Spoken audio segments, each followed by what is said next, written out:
Alors ma bande dessinée Entrelacs, c'est un projet assez expérimental pour moi. Le processus créatif de ma bande dessinée, c'était, j'ai imaginé comme contrainte de récolter en fait toutes les bribes de discussions que j'ai entendues, que ça soit au détour d'une rue, devant une boîte de nuit ou bien dans un café. Et puis c'est ça un peu le fil rouge de la bande dessinée. Ouais, j'étais un peu un metteur en scène où je sélectionnais ce que je voulais. Et puis après, j'ai mis tout ça à la suite.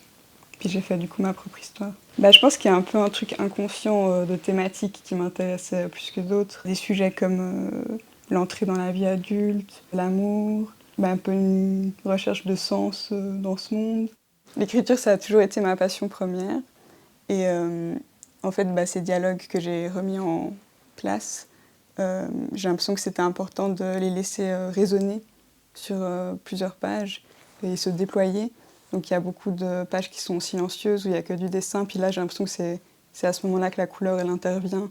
Parce que tout d'un coup, il y a une page où il fait nuit, une page où il fait jour. Et puis le lecteur, il peut un peu se rendre compte de ce qu'il vient de lire. En fait, j'ai voulu vraiment jouer sur cette alternance entre le bruit, le silence, entre ces moments de fête, de soirée et d'accalmie qu'on peut avoir dans la vie.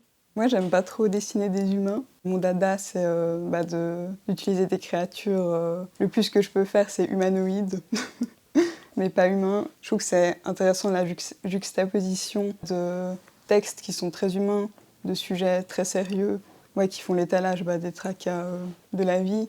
Et puis quand on les met sur des personnages, un peu un petit chien et puis un ado chevelu, mais qui ressemble pas vraiment à un humain, je trouve que ça marche assez bien. Mes endroits préférés dans la bande dessinée, c'est surtout ceux qui se passent la nuit. Parce que la nuit, les gens ils disent des choses très drôles.